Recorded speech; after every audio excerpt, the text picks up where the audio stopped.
OK, ben je pense qu'il est 5. Je pense qu'on peut commencer. Donc, bienvenue tout le monde. Je m'appelle Marie, je vais être, l'animatrice, de cet événement ce soir. Je suis militante, à la Riposte socialiste.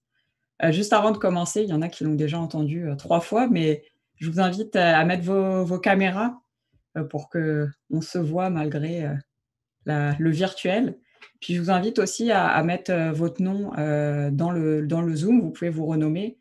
Vous pouvez aussi mettre votre ville si, ça peut, justement nous permettre de voir un peu où est-ce qu'on est tous, au Québec.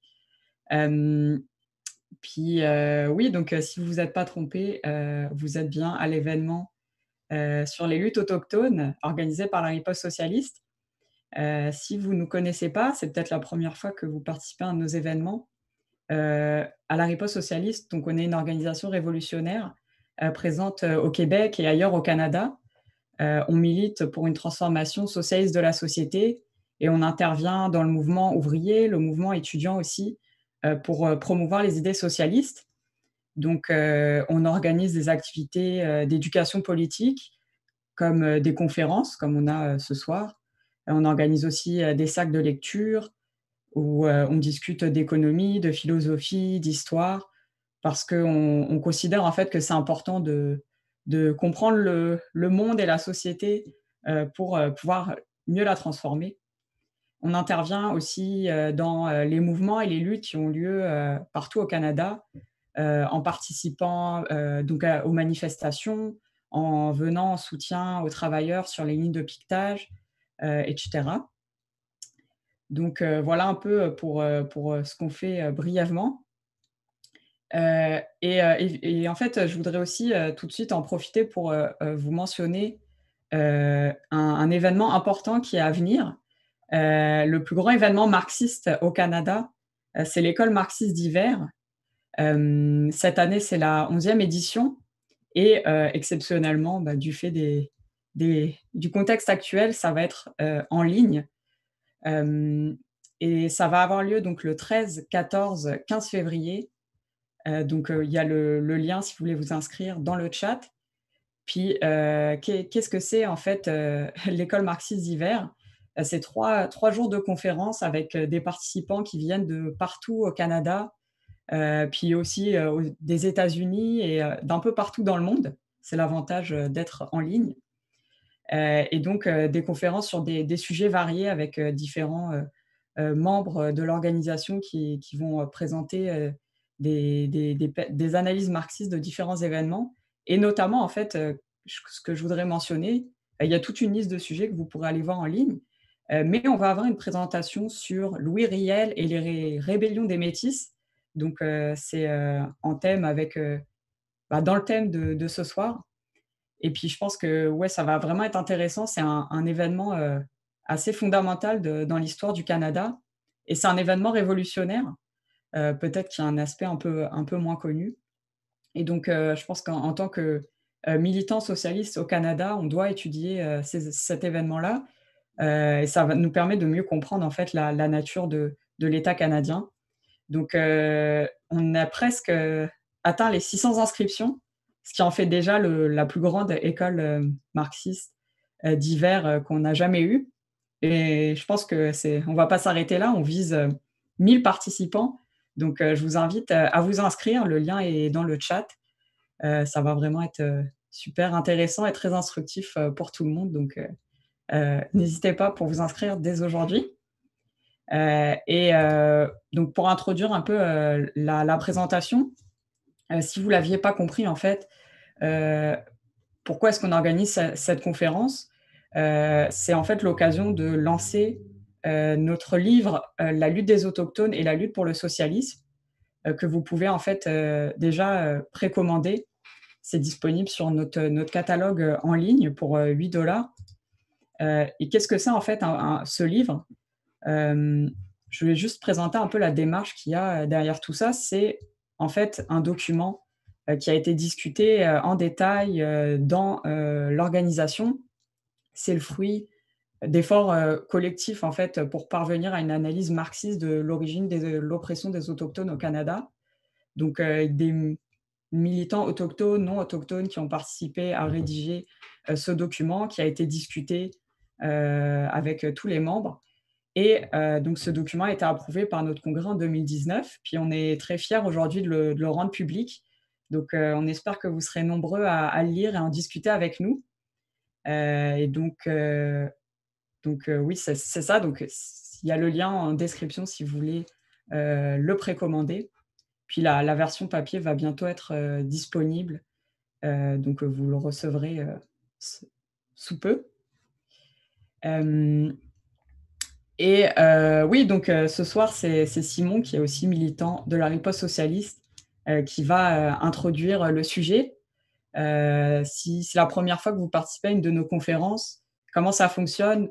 Donc, va y avoir la période de présentation, donc Simon qui va parler pour une trentaine, quarantaine de minutes.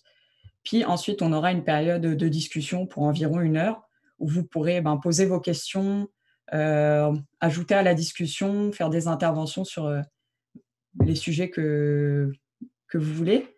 Puis après ça, Simon va conclure, répondre à vos questions s'il y en avait, puis un peu faire le résumé de la discussion.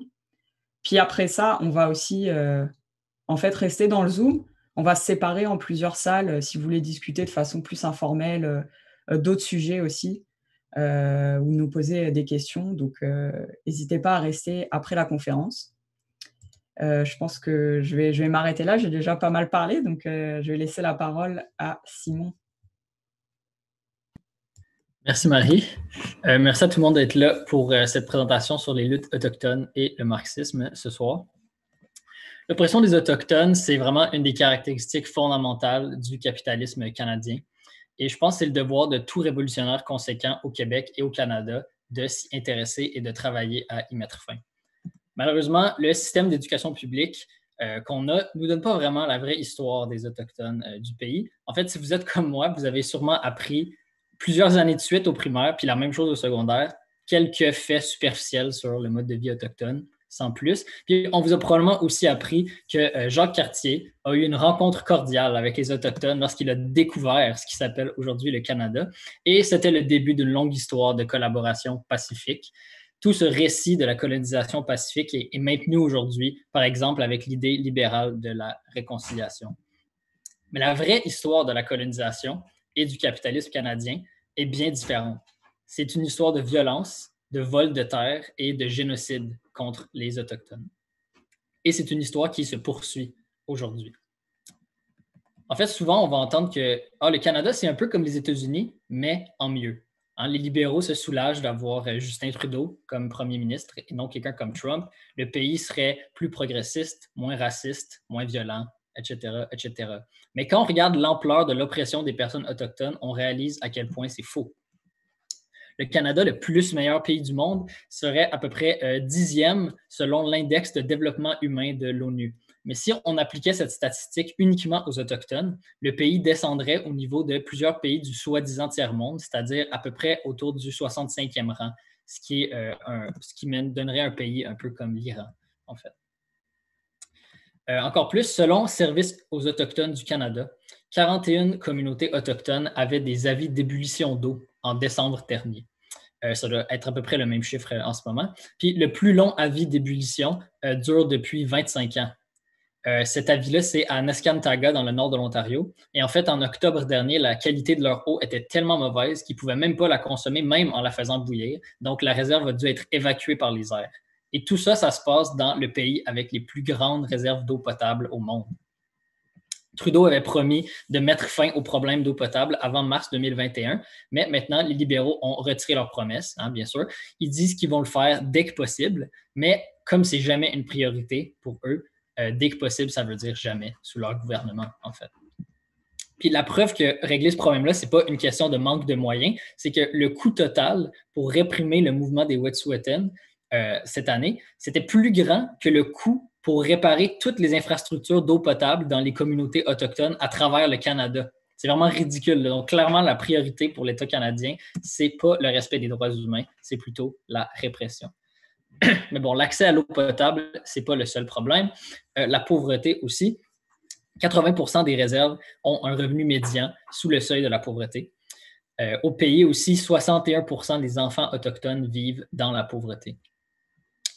Non seulement ça, mais les personnes autochtones sont plus de 15 fois plus représentées parmi la population itinérante que les autres couches de la société. Et donc, ils sont d'autant plus vulnérables face à des politiques comme le couvre-feu de notre premier ministre Legault. Et malheureusement, la semaine dernière, on a vu les conséquences tragiques de ça. Un itinérant d'origine autochtone, Raphaël André, qui est originaire de Matimekouche-Lac-John, est mort à Montréal à cause des politiques répressives du gouvernement. Puis bon, il y a beaucoup d'autres problèmes. Je vous épargne les statistiques, mais on voit aussi une grave crise du logement, un manque d'accès à l'éducation, un manque d'emploi de qualité, une épidémie de suicide et un taux d'incarcération extrêmement élevé. En fait, le taux d'incarcération des personnes autochtones est 10 fois plus élevé que celui de la population non autochtone. Puis si on regarde l'incarcération des jeunes, c'est encore pire. Par exemple, en Saskatchewan, les Autochtones représentent environ 15% de la population. Mais 92% des jeunes hommes qui sont en détention sont des Autochtones. C'est absolument scandaleux comme statistique. Je n'en reviens pas à chaque fois que je la lis. Puis dans les centres de détention pour les jeunes femmes, c'est encore pire. 98% des détenus sont autochtones. D'ailleurs, les femmes autochtones sont vraiment la couche la plus opprimée au Canada. Leur revenu moyen, c'est environ 13 000 seulement. Et ça les rend encore plus vulnérables. Et ça, c'est directement lié à la crise des disparitions et meurtres de femmes autochtones qui sévit au pays depuis très longtemps. Peut-être juste un exemple de comment toutes les différentes luttes sont liées. Là, juste pour vous avertir, je vais parler de culture du viol, puis c'est quand même assez trash, fait que si vous préférez pas entendre ce bout-là, vous pouvez fermer votre son, juste 1 minute. Ils ne sont pas bien longs. En 2016, ça avait été révélé que dans un reportage de l'émission Enquête à Radio-Canada, que des policiers de la SQ avaient commis des dizaines d'agressions sexuelles sur des femmes autochtones près de Val-d'Or, en Abitibi. Puis à ce moment-là, bien sûr, on a eu le droit à toutes sortes de commentaires dégueulasses d'une série de chroniqueurs vermines, comme Jeff Fillion, par exemple, qui avait dit que, selon lui, c'était pas arrivé. Hein, c'était impossible que ce soit arrivé parce que les policiers, ils sont beaux, puis les femmes autochtones, elles sont trop laides. C'est vraiment dégueulasse que ce genre de choses-là existent dans notre société. Puis c'est juste un exemple parmi tant d'autres, mais on voit ici comment la culture du viol et l'oppression des femmes en général vient se mêler à l'oppression des Autochtones pour donner une situation qui est vraiment difficile pour les femmes autochtones. Puis bon, toutes ces conditions de vie très difficiles, la pauvreté, manque d'accès à l'eau potable, taux d'incarcération élevé, etc., tout ça, ça s'ajoute à des choses qui sont un petit peu moins faciles à calculer avec des statistiques, comme le traumatisme intergénérationnel et le sentiment d'être déconnecté de sa culture. Ce qui est clair, en tout cas, c'est qu'il y a du racisme systémique envers les Autochtones au Canada, au Québec. En fait, l'État québécois lui-même l'a reconnu à travers la commission Vien. Mais entre reconnaître le problème puis vraiment vouloir y remédier, il y a une méchante grosse différence. Donc, c'était rapide, mais ça, c'est un peu le portrait de la situation actuelle. Mais on peut se demander pourquoi est-ce que cette situation existe en ce moment? Est-ce que c'est juste un accident, puis quelques politiques pourraient y remédier? Mais en fait, la situation actuelle a été créée par des siècles de politique coloniale et ça fait partie de l'ADN même du capitalisme canadien. Tout ça a commencé dès les débuts de la colonisation des Amériques. L'invasion des colonisateurs européens a été un drame historique d'une ampleur monumentale pour les peuples autochtones. En fait, c'est difficile de pas exagérer, ou plutôt, c'est difficile d'exagérer à quel point c'est grand comme drame. En fait, différents chercheurs estiment que plus de 80% de la population autochtone des Amériques serait morte suite à la colonisation. Et dépendamment des estimations et des régions, ça pourrait aller à 95 et même 98%. C'est fou, là. L'historien David Stannard de l'Université de Hawaï a qualifié cette tragédie comme étant le pire holocauste humain dont le monde ait été témoin. Et cette colonisation des Amériques, c'est une des raisons pourquoi Marx a écrit que le capitalisme vient au monde suant par toutes les pores, la boue et le sang. Bon, toutes ces morts ont été causées principalement par des épidémies, mais ça ne veut pas dire que les colonisateurs n'avaient pas de responsabilité, que c'était juste un peu une maladie puis on ne pouvait rien y faire. Au contraire, l'historien autochtone James Dashuk explique que les épidémies ont été d'autant plus meurtrières précisément à cause des déplacements de population, des guerres et de tous les changements dans le mode de vie des Autochtones qui ont été provoqués directement par l'arrivée des Européens.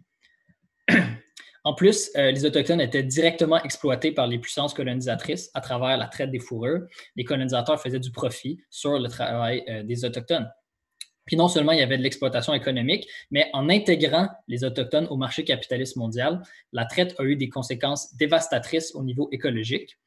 Et ça a provoqué des déplacements de population importants et une reconfiguration massive des relations entre les différents peuples. Ça a eu des conséquences tragiques comme des guerres, par exemple. Bon, éventuellement, les Français vont être défaits par les Britanniques pendant la guerre de 7 ans, puis les Britanniques vont devenir les maîtres de la Nouvelle-France. Pas besoin de revenir sur ces événements que vous avez probablement étudiés maintes fois à l'école, mais ce qui nous intéresse, c'est que les Britanniques vont alors adopter la proclamation royale en 1763. Ce document-là affirmait que les terres autochtones ne pouvaient pas être colonisées sans qu'un traité entre la couronne et les Autochtones ait été signé auparavant. Donc ça, c'est important comme document parce que ça reconnaît implicitement, en fait, que toutes les terres non cédées appartiennent aux Autochtones. Puis encore aujourd'hui, ce document-là est utilisé comme base légale dans plusieurs procès sur la question des terres non cédées. Ça a l'air d'être un geste de gentillesse de la part des colonisateurs britanniques, mais en fait, au contraire, à quoi ça servait? La proclamation royale, ça servait simplement à ce que les colons individuels n'aient pas le droit d'aller s'installer sur des terres sans d'abord passer par la couronne. Le but, c'était de donner le monopole de la colonisation à la couronne britannique. Puis la preuve que ce n'était pas par gentillesse, c'est que les Britanniques, pendant un siècle après, ont brisé toute une série de promesses auprès des Autochtones. Il y en a vraiment plusieurs, là, mais juste un exemple, c'est la Confédération Haudenosaunee s'était fait promettre des terres en bordure de la rivière Grand parce qu'ils avaient participé à la Révolution américaine, mais du côté britannique. Mais finalement, après, lorsque c'était le temps de leur donner les terres promises, ils ont reçu qu'un 15e de ce qui s'était fait promettre. Et aujourd'hui, cette trahison-là, c'est une des causes de la lutte des Haudenosaunee à Landback Lane, près de Caledonia, en Ontario. En fait, c'est tout le peuplement du Haut-Canada dans les années suivantes qui s'est fait par l'investissement des populations autochtones, parfois sans aucun traité.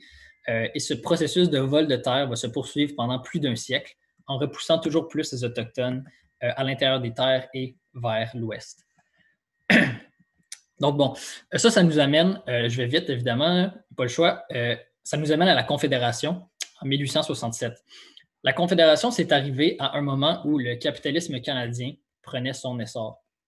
La Confédération, c'est le produit du développement du capitalisme, hein, et non l'inverse. C'est un peu comme l'update politique qui était nécessaire à la bourgeoisie canadienne pour asseoir son système économique. Au niveau de la colonisation, ça a amené des changements de stratégie. La disparition des animaux à fourrure et des changements dans l'économie mondiale ont donné des nouvelles priorités à la bourgeoisie canadienne. Le focus, c'était plus la traite des fourrures. Au contraire, les dirigeants du nouveau Dominion du Canada voulaient surtout coloniser l'Ouest et établir un marché local, un marché interne pour des biens produits industriellement. Le problème, c'est que la bourgeoisie manquait de main-d'œuvre et le mode de vie des Autochtones des plaines ne correspondait pas à ces plans.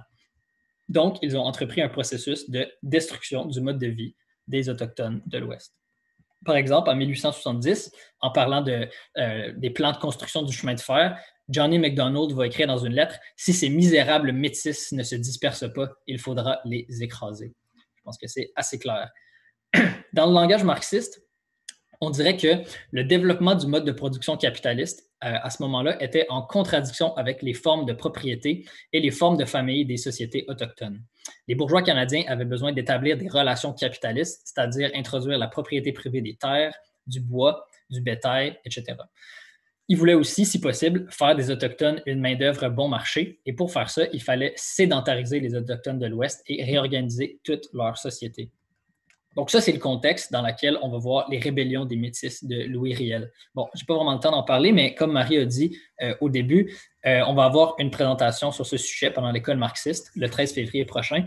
Et les rébellions des Métis, c'est vraiment un exemple inspirant de résistance autochtone. Donc, je vous invite vraiment à assister à l'école marxiste pour en apprendre plus. Mais bref, la politique du gouvernement canadien à ce moment-là, c'était clairement d'intégrer de force les Autochtones au capitalisme canadien qui était en train de se développer. Ça s'est fait de deux façons principales. D'abord par la signature des traités, les fameux traités numérotés, et par la loi sur les Indiens. Donc, parlons des traités d'abord. Du point de vue de la loi bourgeoise, un traité, c'est un peu comme un contrat. Ce serait techniquement une entente équitable entre deux parties égales. Mais c'est important de comprendre que les traités qui ont été signés à cette époque entre les Autochtones et l'État canadien étaient profondément inégaux. En fait, la pression combinée des épidémies, de la disparition des animaux à fourrure, incluant le bison, et de la menace très réelle de massacre de la part des troupes canadiennes, tout ça a contribué à forcer les peuples à signer les traités. Par exemple, en 1876, pendant des négociations pour la signature de traités, Atakacoup, un chef cri, parle avec Poundmaker et The Badger, deux autres chefs. Eux, ils s'opposent au traité. Atakacoup essaye de les convaincre et il leur dit, basically, qu'ils n'ont pas le choix. Il dit, nous sommes faibles et je crois que mon frère Mistawasis a raison de dire que le bison aura disparu pour toujours avant que de nombreux hivers aient passé. Que nous restera-t-il alors pour négocier? Ça, c'était la situation dans laquelle étaient placés les peuples autochtones. Et ce n'était pas une situation inévitable, en fait. C'était directement l'héritage du capitalisme canadien. Bon, une fois que ces peuples avaient signé les traités, ils étaient relocalisés par le gouvernement sur des nouvelles terres, des réserves, et ils devaient se sédentariser, abandonner leur mode de vie traditionnel, pratiquer l'agriculture. Souvent, c'était très difficile parce que les terres qu'ils recevaient étaient de trop mauvaise qualité et donc il y avait des famines. Mais parfois, certains Autochtones ont eu du succès au niveau agricole, notamment parce qu'ils pratiquaient la propriété commune des terres et ils s'entraidaient. Mais le gouvernement trouvait ça injuste pour les fermiers blancs, donc ils ont imposé des limites pour pas qu'ils fassent trop concurrence aux fermiers blancs. Certains peuples ont quand même eu certains gains dans les traités, ils se sont battus pour les avoir. Par exemple, certains traités forçaient le gouvernement à venir en aide aux peuples autochtones si ceux-ci avaient besoin d'aide alimentaire. Mais pourtant, le gouvernement a souvent refusé de respecter ses obligations et ils ont laissé des communautés, littéralement laissé des communautés mourir de faim. Dans certains cas, on a même refusé de donner des provisions aux Autochtones alors qu'ils étaient disponibles et étaient en train de moisir dans un entrepôt. Littéralement, il y avait la bouffe, puis on les a laissés mourir de faim. Pourquoi? Parce qu'on ne voulait pas rendre les Autochtones dépendants du gouvernement fédéral. Si ça, ce n'est pas du génocide, honnêtement, je ne sais pas ce que c'est. Bref. Après avoir repoussé, tué, trahi les Autochtones pendant des siècles, et maintenant avec l'établissement des traités, le gouvernement canadien avait mis en place tous les éléments de base pour son système de subjugation des Autochtones, mais ça avait besoin d'une loi générale qui pourrait faciliter les politiques coloniales. C'est pour ça qu'ils ont introduit la fameuse loi sur les Indiens en 1873. Cette loi-là, absolument terrible, elle contient toutes sortes de clauses racistes. Je vais en énumérer quelques-unes. Premièrement, pour briser le mode de vie traditionnel, elle interdisait les modes de gouvernance traditionnels et les a artificiellement remplacés par le système de conseil de bande. Elle a aussi introduit les premières écoles résidentielles, les fameux pensionnats autochtones. Je n'ai pas vraiment le temps d'entrer dans les détails de cette histoire, mais c'est vraiment horrible. Les jeunes autochtones étaient enlevés, les enfants là, étaient enlevés de leur famille et amenés dans des pensionnats où ils n'avaient pas le droit de parler leur langue et ils étaient victimes de toutes sortes de formes de violences, incluant des violences sexuelles. Et ça a continué jusqu'à la fin du 20e siècle. Ça a traumatisé des générations de personnes autochtones. Bon, pour revenir à d'autres mesures de la loi sur les Indiens, elle permettait aussi au gouvernement de déplacer les terres des réserves et ça a implanté le système de réserve comme on le connaît aujourd'hui. La loi établissait aussi des critères pour qui avait ou n'avait pas le statut d'Indien. Elle interdisait plusieurs pratiques culturelles et spirituelles, comme le potlatch en Colombie-Britannique et la danse du soleil en Alberta. Les Autochtones n'avaient pas le droit non plus de parler leur langue ou de porter certains vêtements traditionnels. Au niveau politique, la loi sur les Indiens interdisait aux Autochtones de constituer des groupes politiques et ça leur interdisait même de récolter de l'argent pour avoir accès à un avocat. Bien entendu, pour les bourgeois canadiens, ils ne voulaient pas donner le droit de vote aux Autochtones, donc ils n'ont pas eu le droit de vote jusqu'en 1960. Et finalement, jusqu'en 1940, les Autochtones avaient besoin d'obtenir un passeport spécial pour quitter la réserve, ce qui, en pratique, transformait toutes les réserves en prison à ciel ouvert. C'est vraiment trash comme loi. Il y en aurait encore d'autres à dire. Puis le but de cette loi-là, c'était clairement de briser le mode de vie traditionnel des Autochtones et les transformer en main-d'œuvre au service des capitalistes, en plus de libérer les terres pour le développement capitaliste, par exemple pour construire un chemin de fer. C'était quoi la stratégie du gouvernement pour y arriver? C'était simplement de rendre les conditions de vie tellement difficiles que les peuples autochtones seraient forcés de renoncer à leur statut d'Indien et donc à se fondre dans la société bourgeoise. C'est selon cette même logique que le gouvernement avait laissé mourir de faim des centaines de personnes. Puis encore aujourd'hui, la loi existe. C'est sûr qu'elle a été modifiée depuis, notamment grâce à des luttes importantes, mais elle existe encore et elle a encore le même objectif, assimiler les Autochtones. C'est clair qu'un gouvernement socialiste aurait comme objectif d'abolir la loi sur les Indiens, mais par contre, il faut comprendre que cette loi-là ne peut pas être simplement abolie unilatéralement par décret parce qu'elle gère tous les aspects de l'existence même des Premières Nations. Au contraire, l'abolition de la loi, ce n'est pas la tâche uniquement des socialistes, mais elle devrait se faire de concert avec les Autochtones, ou plutôt la tâche du gouvernement socialiste, elle devrait se faire de concert avec les Autochtones dans une perspective de réparation et de réelle émancipation. Simplement dit, ce serait aussi oppressif de forcer les Autochtones à sortir des réserves que ce l'était de les forcer à y rester. Donc, bref. Mais revenons à l'histoire. À partir de la mise en place des traités et de la loi sur les Indiens, le système contemporain d'oppression des Autochtones était bel et bien en place. Puis peut-être une dernière parenthèse historique avant de passer aux luttes d'aujourd'hui. Dans les années 1960, on va voir un renouveau du mouvement de résistance autochtone qui est très inspirant. Quelque chose de très intéressant qui va se produire, en fait. Une certaine partie du mouvement pour les droits des Autochtones va se radicaliser. Ils vont venir à des conclusions radicales et ils vont même se diriger vers le communisme. Ils comprenaient que le capitalisme était le dénominateur commun des différentes oppressions. Par exemple, Vern Harper, qui était un des leaders du mouvement autochtone en Ontario, a affirmé « Il y a un thème plus combatif et révolutionnaire qui émerge et qui commence à trouver des appuis dans tous les éléments du mouvement autochtone. Les Autochtones et non-autochtones voient que le capitalisme ne sert pas les masses, il ne fait que protéger les intérêts capitalistes. » Et c'est une analyse très juste. Un autre aspect important de l'époque, c'est que de plus en plus de militants de la base vont identifier qu'une différenciation de classe s'était développée à l'intérieur même des sociétés autochtones et qu'une couche petite bourgeoise était amadouée par le gouvernement fédéral pour limiter et calmer les luttes. Le marxiste autochtone Howard Adams, qui est très inspirant, va écrire un livre qui s'appelle Prison of Grass. Et dans son livre, il écrit la chose suivante. Les gouvernements impériaux ont souvent recours à des élites autochtones de la classe moyenne pour soutenir leur administration. Les classes moyennes, qui partagent le même système de valeurs et la même idéologie que la classe dominante, assurent la stabilité politique du système capitaliste. Par conséquent, dès que les Autochtones commencent à militer pour leur libération, les gouvernements font de sérieux efforts pour intégrer les dirigeants autochtones dans la classe moyenne. Une fois que ces dirigeants sont cooptés, ils deviennent des partisans du gouvernement et du régime colonial qui répriment leur peuple. Fin de la citation. Je pense que cette analyse-là est encore tout à fait pertinente aujourd'hui et on partage cette analyse-là et nous, on se range du côté de la vaste majorité, c'est-à-dire la classe ouvrière autochtone. Bon, maintenant, parlons des luttes actuelles. C'est quand même assez important. Il y a vraiment beaucoup de luttes importantes de la part des Autochtones qui sont arrivées dans l'histoire et qui vaudraient la peine d'être mentionnées, mais je vais me limiter aux plus récentes. Cette année en particulier, on a vu le mouvement s'intensifier et toutes les luttes qui ont lieu cette année ont été très importantes selon moi et il y a des bonnes leçons à en tirer. D'abord, dès janvier 2020, il y a eu la lutte des Wet'suwet'en.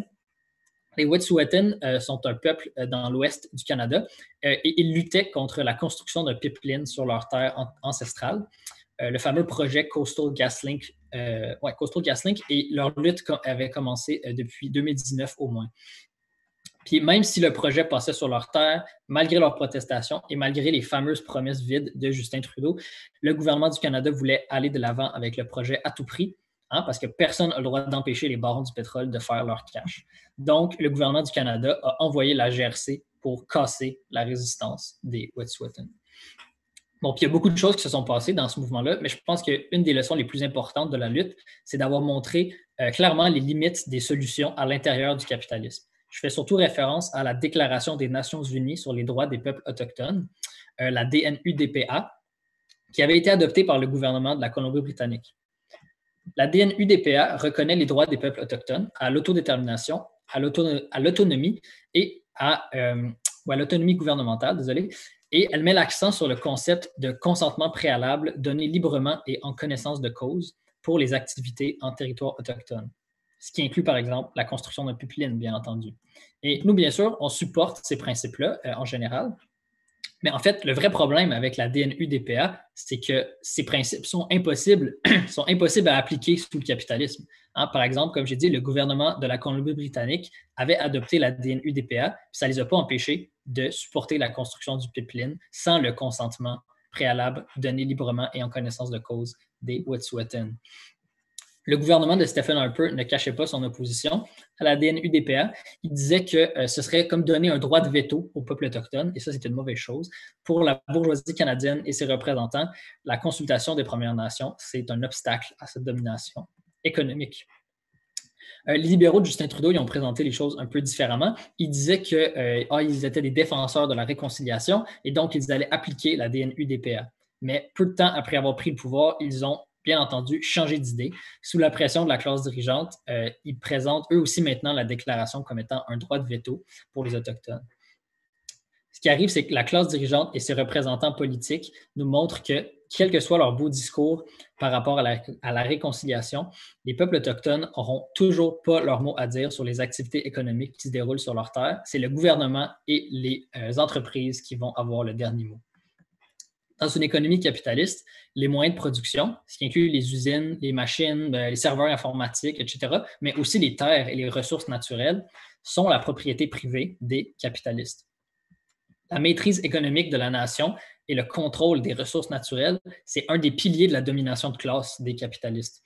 L'adoption et la mise en œuvre véritable de la DNUDPA par le gouvernement fédéral, ça viendrait directement attaquer ce principe de propriété privée parce que les capitalistes devraient maintenant négocier avec les peuples autochtones avant d'exploiter les ressources naturelles qui sont leur propriété. La DNUDPA viendrait miner la capacité de la classe dirigeante à dicter et contrôler l'extraction des ressources et la construction de pipelines, par exemple. Donc, pour cette raison, jamais la bourgeoisie canadienne va vraiment accepter le principe du consentement préalable donné librement et en connaissance de cause. Simplement dit, on ne peut pas planifier ce qu'on ne contrôle pas et on ne peut pas contrôler ce qu'on ne possède pas. La seule façon de donner un véritable contrôle au peuple autochtone sur leur propre terre, c'est d'abolir la propriété privée des moyens de production et la recherche du profit. Seulement dans une société comme ça, on pourrait garantir un consentement préalable donné librement et en connaissance de cause. Mais en fait, ce ne serait pas notre point d'arrivée, ce serait notre point de départ. L'objectif, ce serait de commencer par ça, mais travailler en partenariat complet avec les collectivités autochtones pour aussi fournir des emplois, des communautés viables, etc., sur leurs terres traditionnelles. Donc la lutte des Wet'suwet'en, je pense, ça a clairement montré l'hypocrisie des gouvernements capitalistes quant à ce genre de principes. Ils ne vont jamais vraiment les appliquer. Mais une autre lutte qui nous a montré les limites du système capitaliste, plus précisément les limites du système de justice, c'est la lutte du 1492 Land Back Lane, près de Caledonia, en Ontario. Donc ça, c'est un camp de résistance qui a été construit par des défenseurs de la terre Haudenosaunee qui viennent des 6 nations de la réserve de la rivière Grand. Ils défendent des terres qui ont été 2 fois volées il y a plus de 150 ans et en 1784, 2 fois des traités qui ont été bafoués. Et aujourd'hui, comme j'ai mentionné au début, ils ont seulement 5% des terres qui leur avaient été originalement promises. Donc, c'est un territoire 2 fois volé que les militants essaient de défendre. En 2006, ils avaient réussi, ils avaient gagné contre un développement immobilier, mais maintenant, il y a une autre entreprise qui se réessaye, Foxgate Development. Ils ont acheté ce même territoire pour un autre projet de développement immobilier. Et donc, les défenseurs de la terre ont construit leur camp pour protéger ce qui leur revient. Et comment a réagi la Cour à la construction de ce camp? Eh bien, elle a émis des injonctions après injonctions contre le camp pour forcer les militants à partir. Comme ils ont évidemment refusé de partir, ils ont envoyé la police provinciale de l'Ontario. Ils ont fait une descente avec une centaine de policiers en août dernier et d'autres descentes plus petites par la suite. Les arrestations ont toujours été extrêmement violentes. En fait, pendant la descente en août, des femmes qui filmaient la scène ont été battues. Un des défenseurs de terre a été traîné sur l'asphalte et il va avoir des cicatrices dans le visage pour le reste de ses jours. D'autres défenseurs de terre ont été électrocutés avec des tasers. Ce n'est que quelques exemples. Bon, évidemment, ça n'a pas arrêté les militants. Ils sont restés. Donc, la Cour a fini par émettre une injonction permanente contre le site. Ça veut dire que n'importe qui se rend au 1492 Land Back Lane pourrait être arrêté par la police. Mais ils continuent encore à militer et à occuper leur propre terre. Et d'autres militants aussi sont allés leur donner de la solidarité, comme des militants de la riposte qui sont allés prêter main forte aux défenseurs de terre en novembre dernier. Mais bref, ça, c'est la supposée neutralité de la loi bourgeoise. Hein? Encore et encore, les cours ne respectent pas les traités qui ont été signés par leur propre gouvernement. Encore et encore, ils volent le peuple des 6 nations. Mais c'est qui est criminellement responsable? Ah, c'est pas le gouvernement, c'est pas les promoteurs immobiliers, c'est pas les policiers violents. Non, les criminels, c'est les militants autochtones qui défendent leur propre terre, hein, bien sûr. C'est eux les criminels aux yeux de la loi bourgeoise. Quand on parle de neutralité, on voit à quel point c'est hypocrite. Puis rapidement, dans le cas des Wet'suwet'en, c'était une situation similaire. Dans les années 90, à la fin des années 90, il y avait une décision de la Cour de la Colombie-Britannique qui avait reconnu la légitimité de leurs revendications sur leurs terres ancestrales, mais ils ont laissé un peu la situation dans une zone grise, ce qui permet aujourd'hui de détourner leur décision pour construire un pipeline. Donc, ces exemples-là montrent que quand les cours émettent des décisions qui sont favorables aux Autochtones, elles sont ignorées. Mais des contrats de vente, des lois qui protègent les entreprises, etc., à ça, on suit ça à la lettre, hein, n'est-ce pas? Ultimement, sous le capitalisme, la loi est faite pour protéger la propriété privée et plus spécifiquement la propriété privée de ceux qui en ont déjà beaucoup, les capitalistes. Que ce soit en ignorant leurs propres lois ou en les tordant de façon à ce que les grands projets de développement économique l'emportent et apportent des profits monstres aux capitalistes, la loi capitaliste va toujours trouver une façon de privilégier les capitalistes eux-mêmes. Et comme l'oppression des Autochtones est inscrite dans l'ADN du capitalisme canadien, ça va toujours être au détriment des Autochtones. Bon, bien entendu, on va toujours supporter le droit des peuples à aller chercher toutes les concessions possibles à travers le système de justice, mais c'est important de comprendre, de tirer toutes les leçons de ces luttes-là et venir à la conclusion qu'on ne peut pas changer un système d'oppression, on ne peut pas renverser un système d'oppression à travers ses propres lois. On ne peut pas renverser le capitalisme à travers les cours et le système de justice. En fait, un chef des Premières Nations lui-même l'a très bien compris. Il a affirmé « On ne peut pas défaire la maison du maître avec les outils du maître ». Voilà. Je pense que la lutte des Wet'suwet'en et celle des militants Haudenosaunee ont été extrêmement riches en leçons, ont clairement mis de l'avant la nécessité d'une attitude combative et des méthodes révolutionnaires.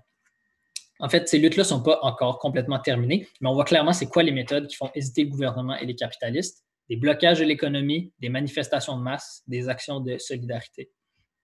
Puis en fait, cette année, en 2020, on a vu une augmentation importante de la solidarité avec les luttes autochtones. Par exemple, pendant la lutte des Wet'suwet'en, 42% des Canadiens pensaient que les Wet'suwet'en avaient raison et ils devraient avoir un droit de veto sur les projets qui traversent leur territoire. Au Québec, c'était 55% qui étaient du côté des Wet'suwet'en. Si on compare ça à la réalité dans les années 90, par exemple, pendant la crise d'Oka, c'est un revirement de situation incroyable. Bon, bien entendu, la presse et les politiciens ont quand même essayé d'attiser la haine. Par exemple, François Legault, en parlant des Mohawks de Kanesatake qui bloquaient des chemins de fer, il avait dit « il faut faire attention avec eux parce qu'ils ont des AK-47 ». En fait, les manifestations étaient complètement pacifiques. Puis ça, c'était une déclaration raciste dont le but, c'était simplement d'attiser les préjugés contre les Autochtones, selon lesquels ils seraient violents. Mais malgré toutes ces déclarations et la propagande raciste, la solidarité continue à s'élever. Puis on a vu un mouvement très large de solidarité avec les Wet'suwet'en en particulier qui a vraiment fait peur à la classe dirigeante. Et ça, c'est exactement le genre de choses dont je pense qu'on a besoin.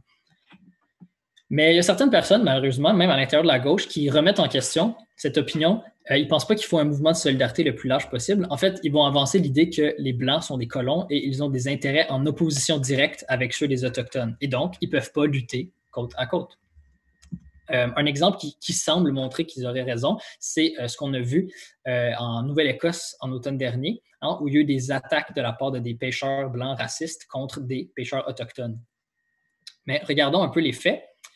Le conflit était vraiment grand et ça avait éclaté en octobre entre les pêcheurs blancs et des pêcheurs Micmac de la Première Nation Sipeknekatik. Les pêcheurs Micmac ont été victimes de harcèlement, de violence, de vandalisme. Un de leurs bateaux a été brûlé, leurs prises ont été volées ou détruites et une usine de homards qui fait affaire avec les pêcheurs autochtones a été incendiée. La GRC, sans surprise, n'a absolument rien fait pour empêcher tout ça. Puis, comme si ce n'était pas déjà assez, un pêcheur non autochtone s'en est pris physiquement à Michael Sack, le chef de la Première Nation Sipeknekatik. Ça, c'est des attaques absolument dégoûtantes et racistes, et il faut clairement rejeter cette violence raciste répugnante. Mais c'est quoi qui est vraiment derrière tout ça? En fait, c'est un cas classique de diviser pour mieux régner. La réalité, c'est que même si les communautés Micmac de Nouvelle-Écosse ont des droits ancestraux de pêche, c'est pas leur faute si les stocks de homards sont en baisse. En fait, au contraire, les Autochtones ont 500 casiers pour pêcher le homard dans la zone qui était contestée par les pêcheurs blancs. Mais dans cette zone-là, combien il y a de casiers au total? 400 000. Donc, les casiers des droits ancestraux autochtones, c'est absolument une goutte dans l'océan. Mais il y a un grand éléphant dans la pièce, c'est qu'une autre zone de pêche, une énorme zone de pêche en haute mer, est le monopole complet d'une grande entreprise, Clearwater. Et cette entreprise-là fait ses propres recherches scientifiques secrètes. Et sans surprise, ils trouvent toujours que leurs pratiques de pêche ne sont pas dangereuses pour l'écosystème. Mais dans les faits, ça a été prouvé qu'ils ont des pratiques de pêche dangereuses pour la conservation des stocks de homards. Ils laissent les casiers trop longtemps, ils en mettent trop, etc., etc. C'est eux, c'est leur faute, la situation. Puis en plus, les pêcheurs blancs qui avaient été mis dans une situation difficile par la COVID-19 sont appauvris par les banques auxquelles ils doivent emprunter de l'argent pour pouvoir s'acheter des bateaux. C'est qui les vrais ennemis finalement? Est-ce que c'est les Blancs contre les non-Blancs? Non, au contraire. C'est les grandes entreprises, les grandes banques qui tirent des profits monstres puis qu'ils s'en lavent les mains pendant que les Autochtones et les non-Autochtones, en fait, surtout les Blancs attaquent les Autochtones. Mais en fait, c'est vraiment du diviser pour mieux régner. Puis le chef Sac, le chef des Micmacs, avait reconnu ça lui-même. Il a dit « Notre problème n'est pas avec les pêcheurs commerciaux, nous avons un problème avec les paliers de gouvernement qui ne défendent pas nos droits. » Et Collins Poole, qui est le président de l'Association des pêcheurs de la baie de Fundy, il a affirmé « Notre problème n'est pas avec les peuples autochtones, il est avec le gouvernement. » Bon, malheureusement, ces déclarations-là n'ont pas empêché que le conflit dégénère en attaque raciste, mais ça montre clairement que c'est le gouvernement fédéral qui est le véritable ennemi et les entreprises qui le protègent avec ces lois. Ça montre le potentiel qu'il y aurait une lutte unie des travailleurs autochtones et non autochtones, qui ont le même ennemi, les capitalistes canadiens et leur État. Il faut absolument qu'on mette l'accent sur ce qui nous unit et sur nos intérêts communs et non sur ce qui nous divise. On peut se poser la question en général, pas juste dans le cas des pêcheurs Micmacs, qui est-ce qui profite de l'oppression des Autochtones? Est-ce que c'est les travailleurs et travailleuses blancs et blanches? Non. En fait, il y a certaines personnes qui pensent que mais c'est parce qu'il n'y a pas assez de jobs, il n'y a pas assez de logements, il n'y a pas assez de ressources, etc. Donc, si on voulait élever le niveau de vie des Autochtones, il faudrait que tout le monde ait un recul dans ses conditions de vie. Mais c'est complètement faux, en fait. Il y a vraiment assez de ressources dans notre société pour régler tous les problèmes de logement, d'accès à l'éducation, d'eau potable, etc., des Autochtones et de toutes les autres couches de la société, immigrants et autres couches opprimées, par exemple. Il y aurait moyen de donner des bonnes conditions de vie à tout le monde. Alors, pourquoi est-ce qu'on ne le fait pas? Et où cet argent-là? Elle est accumulée par les capitalistes sous forme de profit qui la gardent pour eux-mêmes. Puis en plus, en ce moment, comme l'économie ne va pas bien, ils refusent de l'investir, puis elle dort dans des coffres et elle est complètement inutile. En ce moment, il y a 1500 milliards de dollars canadiens qui ne sont pas investis. Ça, c'est 1500 avec 9 zéros. C'est énorme. Et ça dort dans des coffres de banque. L'année passée, ce chiffre-là d'argent non investi était à 1 millier de milliards, donc ça va en augmentant avec la crise de la COVID. Les capitalistes ne veulent pas investir pour régler les problèmes de la société parce que ça ne leur rapporterait pas de profit. Puis en plus, parce que l'économie est complètement saccagée par leur faute. C'est la propriété privée et le système capitaliste qui sont les obstacles à notre émancipation. Ce qu'il faut faire, c'est nous unir et renverser ce système-là qui est un cul-de-sac pour nos conditions de vie à tous. La classe dirigeante canadienne et son État, en fait, sont très au courant de la possibilité que le mouvement pour les droits des Autochtones pourrait devenir un foyer de solidarité. Par exemple, dans un document du Centre des opérations du gouvernement, la GRC affirme que le camp Unistoten, qui était le camp des Wet'suwet'en, est le point focal idéologique et physique de la résistance autochtone au projet d'extraction de ressources, et ils ajoutent que la convergence peut renforcer les arguments de ces autres groupes, parlant d'autres groupes dans la société, en augmentant la visibilité et l'efficacité possible de leur opposition. Ce qu'eux, ils appellent de la convergence, puis ce qui leur fait peur, nous, on appelle ça de la solidarité ouvrière, on appelle ça la lutte de classe.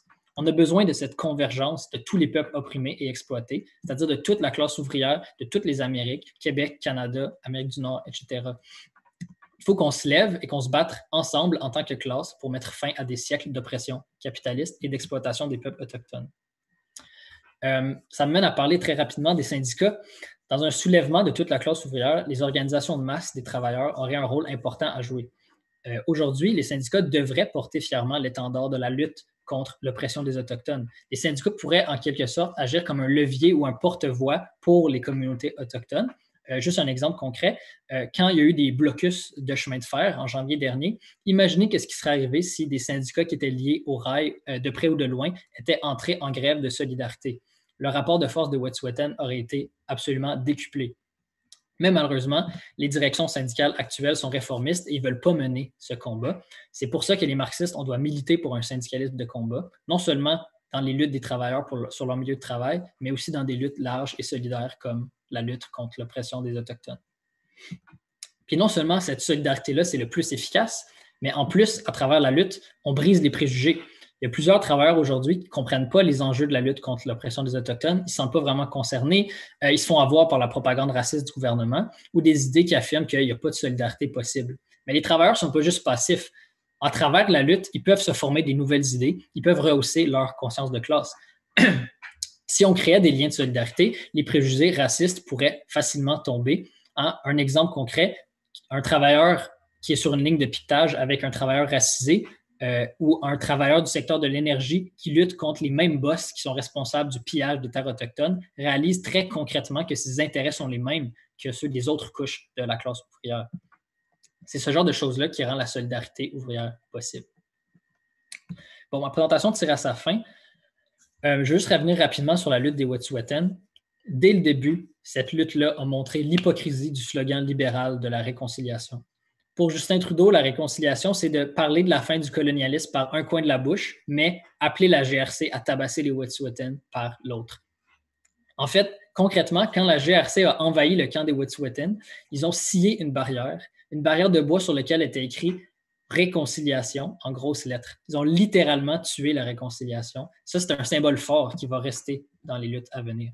Quand les libéraux ils parlent de réconciliation, ce qu'ils veulent dire, c'est que l'oppression des Autochtones, c'est genre un malentendu entre les peuples. Il faut juste que chacun des peuples tende la main, puis on s'excuse, puis ça se termine. Mais c'est vraiment pas ça la réalité. La réalité, c'est pas une mésentente. C'est une situation d'oppression d'une minorité par l'État et les capitalistes. Les Autochtones n'ont pas à se réconcilier avec leurs oppresseurs. Un esclave ne se réconcilie pas avec son maître. Il doit se libérer. C'est pour ça que notre livret dit « pour la révolution et non la réconciliation ».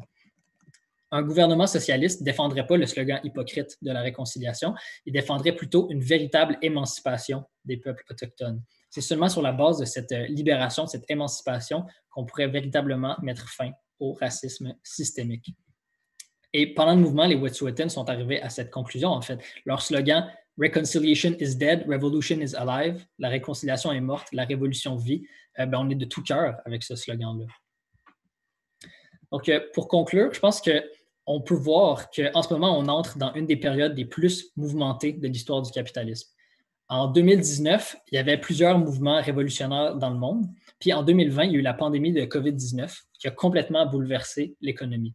Il y a des milliers de personnes qui ont perdu leur job ou qui sont dans une situation précaire, difficulté à payer leur loyer, etc. Et la crise frappe encore plus difficilement les plus vulnérables. Et après la crise sanitaire, ça ne va pas se rétablir magiquement. Au contraire. Dans un contexte de crise, les capitalistes canadiens vont être de plus en plus résistants aux réformes, encore plus qu'ils sont déjà, et il n'y aura pas de miettes à concéder à personne de leur perspective. Ils vont utiliser encore plus la tactique du diviser pour mieux régner. Ils vont essayer de nous monter les uns contre les autres, et leur tactique préférée, une tactique qui est dans l'ADN même du capitalisme canadien, va être utilisée, l'oppression des Autochtones. Il faut être réaliste. Le système capitaliste reproduit sans cesse l'oppression des Autochtones et son fonctionnement même bloque toutes les possibilités de réforme. La seule façon de mettre fin à ce cauchemar, c'est de renverser le capitalisme au Canada et à travers le monde. Mais on peut être réaliste puis on peut être optimiste en même temps. Parce qu'en ce moment, la classe ouvrière et la jeunesse commencent à s'entraîner de plus en plus à la lutte de classe de masse. Et comme dans les années 60 et 70, les idées radicales sont de plus en plus populaires, le marxisme a le vent dans les voiles. L'heure est venue de s'organiser pour mettre fin à des siècles d'exploitation, mettre fin à des siècles d'oppression et d'asservissement colonial. L'heure est venue pour une lutte révolutionnaire contre l'oppression des Autochtones, pour la libération de tous les opprimés et pour le socialisme. Merci beaucoup. Merci beaucoup, Simon. Conclusion très, très inspirante. Puis je pense que ça introduit vraiment bien un sujet important pour les militants socialistes au Canada. Puis, même si tu as fait une super bonne job, il y aurait encore beaucoup de choses à dire. Donc, si ça vous a donné le goût d'en apprendre plus, je vous rappelle que, l'événement est organisé justement dans le cadre, du lancement, de notre livre sur les luttes autochtones et le marxisme. Donc, si, ça vous intéresse, vous pouvez le précommander sur notre catalogue en ligne et c'est aussi disponible, dès maintenant en fait, en version, électronique sur notre site web.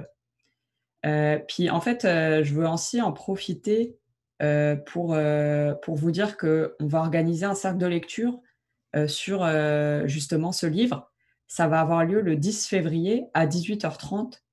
Donc, si ça vous intéresse, justement de poursuivre la discussion, puis d'aller plus en profondeur sur, les différents sujets qui ont été abordés par Simon, je vous invite vraiment à, venir, discuter de ça avec nous, participer au cercle de lecture. Donc, si ça vous intéresse, vous pouvez écrire, dans le chat. Je vais pouvoir voir votre message et on pourra rentrer en contact. Ou vous pouvez aussi écrire en fait directement, sur notre site web à notre adresse courriel. Donc, juste les petites annonces que j'avais à faire avant la période de discussion. Donc, comment ça va fonctionner? Je pense, on va avoir, c'est ça, une discussion pendant environ 1 heure. Vous avez juste en fait à utiliser la fonction «lever la main» sur Zoom pour vous mettre, sur le tour de parole. Si vous savez